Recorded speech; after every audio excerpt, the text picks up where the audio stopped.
प्यारे दोस्तों, आइए सीखते हैं 2025 के प्रथम पाली में पूछे गए मैथ के छठा सब्जेक्टिव को। दोस्तों, आप यहां देख रहे हैं यह सेट ए का छठा सवाल है। यदि किसी समांतर श्रेणी का पांचवा एवं नौवां पद क्रमशः 43 एवं 79 है तो समांतर श्रेणी ज्ञात करें।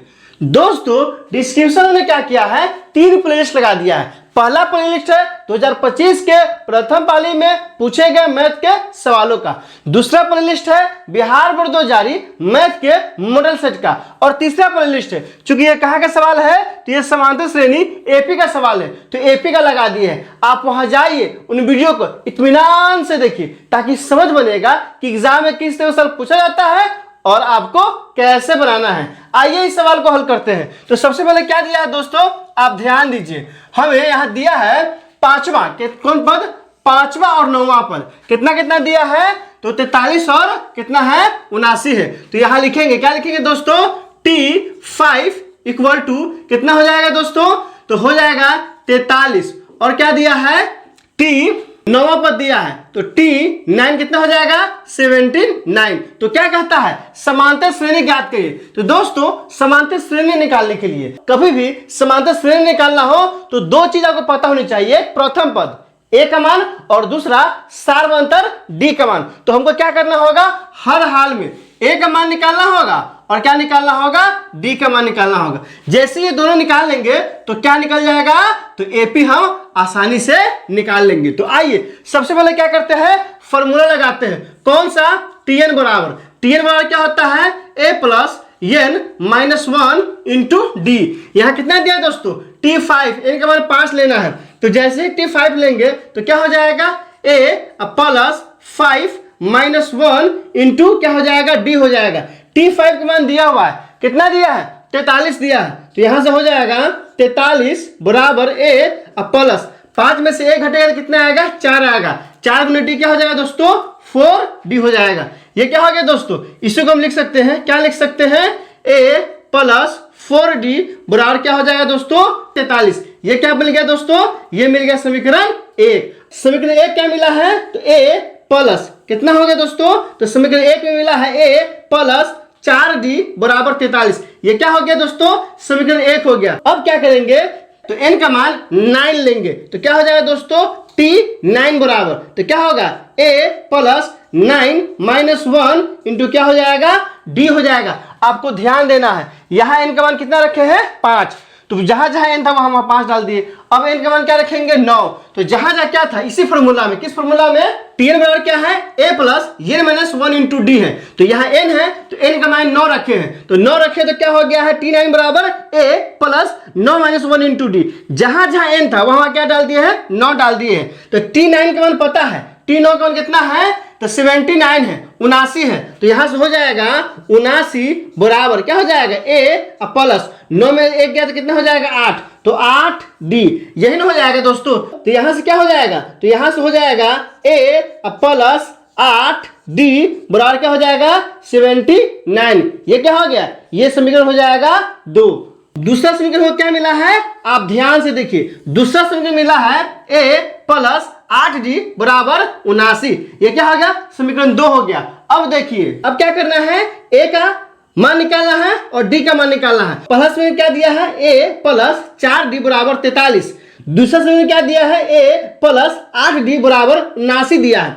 इस दोनों समीकरण की सहायता से किसका मान निकालना होगा, ए का मान निकालना होगा और डी का मान निकालना होगा। तो आप 2 चर रेखिक समीकरण पढ़ चुके हैं, कैसे निकाला जाता है अच्छे से जानते हैं। और इसका डिस्क्रिप्शन में हमने क्या किया है, प्लेलिस्ट लगा दिया है। आप वहां जाइए और 2 चर रेखिक समीकरण के 5 विधि से हल कर सकते हैं। कितने विधि से, 5 विधि से। उन सारे विधियों को अच्छे से सीखिए। तो आइए क्या करते हैं, इसको हल करते हैं। सबसे पहले हम क्या करते हैं कि डी का मान निकालते हैं। समीकरण 1 में से 2 को घटाते हैं। तो यहां लिखेंगे 1 माइनस कितना, 2 हम पाते हैं, क्या दोस्तों, हम पाते हैं। अब यहां से देखिए, समीकरण 1 में कितना दिया है, तो a प्लस क्या दिया है दोस्तों, a प्लस 4D बराबर कितना दिया है, 43। समीकरण 2 में कितना दिया है, तो समीकरण 2 दिया है a प्लस 8D। तो यहां लिखेंगे क्या, a प्लस 8D बराबर कितना दिया है 79। क्या करना है, यहाँ देखिए घटाना है, तो नीचे चिन्ह क्या हो जाएगा दोस्तों, बदल जाएगा। तो क्या हो जाएगा, आप ध्यान दीजिए, ए से क्या हो जाएगा दोस्तों, कट जाएगा, और क्या होगा, तो 4 यहाँ माइनस में है या प्लस में है, यह प्लस में है या माइनस में है, तो इसमें से ये घट जाएगा। तो कितना हो जाएगा दोस्तों, तो ये हो जाएगा, घट के कितना हो जाएगा, तो -4D बराबर, यहाँ घट के कितना होगा, तो 9 में से 3 घटेगा तो कितना आ जाएगा दोस्तों, 6 आ जाएगा, और ये 7 में से घटेगा कितना आ जाएगा, 36 आ जाएगा। क्योंकि बड़का का चिन्ह माइनस है तो माइनस आ गया। आपको यहाँ ध्यान देना है, ध्यान क्या देना है दोस्तों, कि जैसे ही यहाँ प्लस था या माइनस था, और ए है तो ये कट गया, ये क्या है प्लस में है, ये क्या है माइनस में, तो -8D में से 4D घटेगा। क्योंकि देखिए ध्यान दीजिए, पहले इसका चिन्ह प्लस था, लेकिन जब चिन्ह बदले तो इसका फाइनली आखिर में चिन्ह क्या आ गया, माइनस में आ गया, तो इस पूरे का चिन्ह क्या होगा, माइनस में होगा। तो -8D में से 4D घटेगा, तो माइनस क्या बच गया, 4D बच गया। और यहाँ कितना है, प्लस में, ये पहले प्लस में था, लेकिन चिन्ह बदले तो क्या आ गया, माइनस आ गया, तब 79 चिन्ह क्या हो जाएगा, माइनस हो जाएगा।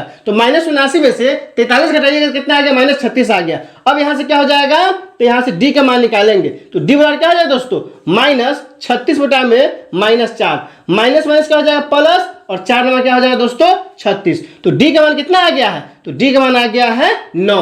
D का मान किसमें रखने पर, समीकरण 1 में रखने पर, किसमें, समीकरण 1 में रखने पर हम पाते हैं D का मान समीकरण 1 में रखेंगे। समीकरण 1 कहाँ है, यहाँ है, तो यहाँ से क्या हो जाएगा दोस्तों, यहाँ से हो जाएगा A और प्लस कितना D है दोस्तों, 4D है, तो 4 और गुने D का मान कितना आ गया है 9, तो 9 अब बराबर में कितना आ गया है, तो बराबर में ध्यान दीजिए कितना है 43 है, तो यहाँ क्या हो जाएगा 43 हो जाएगा। अब क्या करेंगे, इसको आगे बढ़ाएंगे, यहाँ क्या है, D का मान कितना रखे हैं, 9 रखे हैं, तो A प्लस 4 गुने 9 बराबर क्या आ गया है 43, तो A का क्या हो जाएगा, A हो जाएगा। अब प्लस जब गुना करेंगे तो 4 नंबर कितना हो जाएगा 36, अब बराबर क्या आ जाएगा, तो ध्यान दीजिए बराबर में कितना है 43 ना है, तो यहाँ भी क्या हो जाएगा 43 हो जाएगा। अब A का मान निकालते हैं, तो कितना हो जाएगा, A बराबर 43 माइनस क्या हो जाएगा दोस्तों 36 हो जाएगा। तो यहाँ से क्या हो जाएगा, यहाँ से आ जाएगा A बराबर, यह 13 में से जब 6 घटेगा तो कितना आ जाएगा 7 आ जाएगा। यह कितना हो जाएगा, क्योंकि पहले 4 था, एक पैसा दे दिया है तो बच गया 3, 3 से 3 गया तो क्या हो जाएगा 0। मतलब क्या हुआ दोस्तों, एक मान कितना आ गया है 7 आ गया है। हमको क्या निकालना है, समांतर श्रेणी, और समांतर श्रेणी के लिए क्या चाहिए हमको, A चाहिए और क्या चाहिए D चाहिए, तब क्या निकलेगा AP निकलेगा। तो आप यहाँ देख सकते हैं कि यहाँ क्या निकल चुका है, यहाँ D भी आ चुका है और यहाँ क्या आ चुका है A आ चुका है। तो इस तरह से हम क्या निकाल सकते हैं, AP निकाल सकते हैं, समांतर श्रेणी निकाल सकते हैं। तो पहला पद क्या हो जाएगा दोस्तों, पहला पद हो जाएगा T1, T1 हुई क्या होता है A होता है, और कितना हो गया 7 हो गया। दूसरा पद क्या होगा दोस्तों, दूसरा पद T2 क्या हो जाएगा, तो ये हो जाएगा T1 प्लस D हो जाएगा।